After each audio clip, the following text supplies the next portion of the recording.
Hi, it's me again with Corel Draw Tips and Tricks. Somebody sent me, it's a plasma file that they're going to cut out. And they had two questions, and one of them was when you plasma cut other than laser cut, you need to have a lead in or a lead out. Well, I really can't do that in Corel. My plasma cutter program does that automatically. So I don't really know how you could do that, but I can help him with his other problem. And first of all, before we even do that, this has some pretty sharp edges, and plasma cutting is not very user friendly to do that. So I would take the smoothing tool and click on your item and kind of give these things a little bit of a curve, just to make it not quite so sharp, and even replacing or deleting some nodes. And this is just, personal preference. It's not that good of a file. I'm going to set my nudge factor on like 2 inches, make it a little bit bigger, and then it'll actually react a little quicker. And then also, while we're talking about it on plasma cutting, this file, well, it's 26 inches, so it might be big enough. But what I would do to these fingers, I would take my shape tool and put a little more space between these and even kind of round them off a little bit. And, once again, you don't want too many nodes. This hand is kind of the same way. And I'm getting off a little bit of what I was going to talk about. See, I'm just going to delete those 3 nodes. So you got a good sweep. And I would actually kind of sweep these out, make them a little bit more like fingers. But his other question, and see also there's a lot of nodes right here, and that's bad for plasma cutting. So let's take the smoothing tool and let's just see if we can't smooth this out and see it's taking away nodes. So I would smooth it out all the way around. But his other question is how to get rid of these vertical lines. Well, if you hit them with your virtual segment delete key, it gets rid of everything. And that's because there's double lines.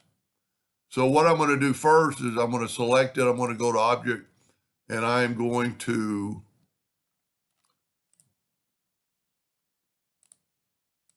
select the whole thing.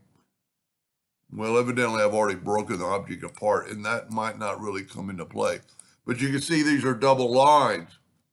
And he doesn't want any line, because if he did this, then he wants this piece and this piece to fall out. So what I would suggest doing is taking your shape tool and click on here and select that, holding down the left mouse button, and then hit the right mouse button and break it apart. Matter of fact, we're going to do both these at one time. I'm going to break this apart. You can see it went from 1 dot to 2 arrows, meaning it's broken apart. It's going 2 different directions. So we need to do and see, we don't have to worry about the nodes in the middle because we're going to do the exact same thing. And I'm going to see if I can do both these, right click, break apart. Then you can just take your virtual segment delete key and delete these 2 lines, and you still have that. But the problem is you still have this gap.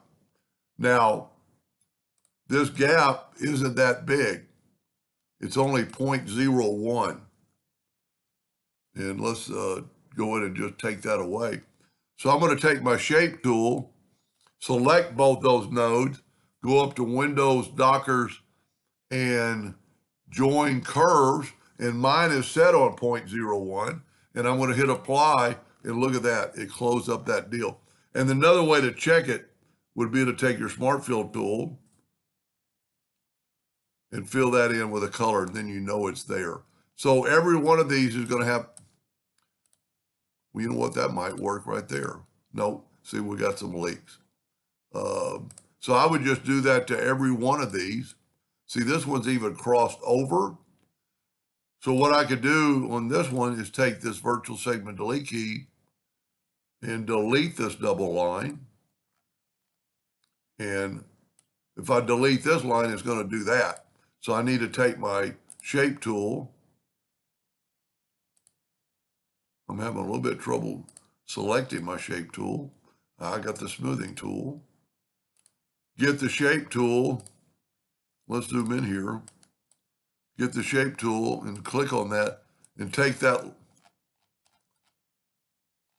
Well, I got rid of that line, but we could just draw that other line.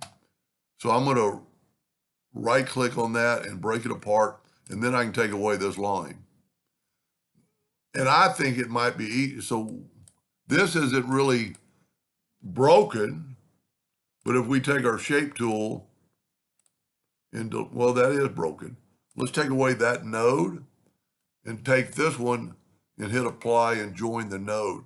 And then you can take it and make it look more like the shape you want. Now in this one, so you're going to need to do that all the way around. I would just take, after you do the other ones, you could just, well, let me do one more. Let me take the shape tool, select both those nodes and right click, break it apart. Take both those, right click and break it apart. Then you can virtually segment, delete that line. And we're going to look at this to see if we have a leak, and we do. So we can grab both those and hit apply, and that join that. I would take away maybe that one node. You don't have to hit your calculator button. And maybe even take away that node, as long as it doesn't change the shape. And then after we do these other two, just take a line, a 2-point line, and go from that node to that node. Now it's a little bit flatter than the other one, so if you wanted to, you could take this, take this and right click and turn it into a like smooth or a curve, and I'm actually hitting the wrong line. Right click on this, turn it into a curve, and then you could make this line a little bit not perfect. Or you could basically just kind of redraw this, and you always want to make sure these are closed. So we're going to close them all. And the other way you could do it, well, let's just do that. Let's take away, let's cut this out. See, it took everything. And I'm going to cut this one out and cut, well, let's see what, no, it did change the shape. This would just be the other way to do it. I would draw a 6-sided polygon, and I would put it kind of in the center of this. And let's take away the smart fill in this one. And we don't know that that's in the center yet, but I'm going to Control D. Let's see, he's got his, change your duplicate distance to 0, 0. And that's why, because this way it's right on top. I'm going to move this to the center of that, and I'm going to rotate it.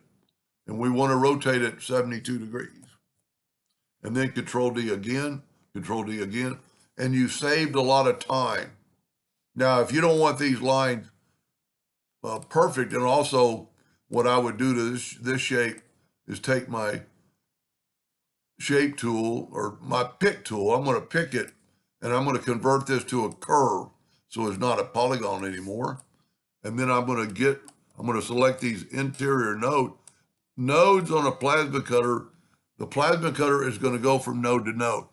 And I think it would be better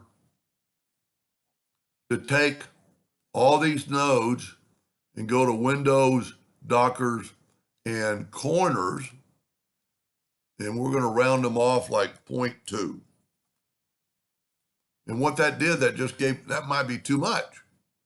Let's back up here and let's go 0.1.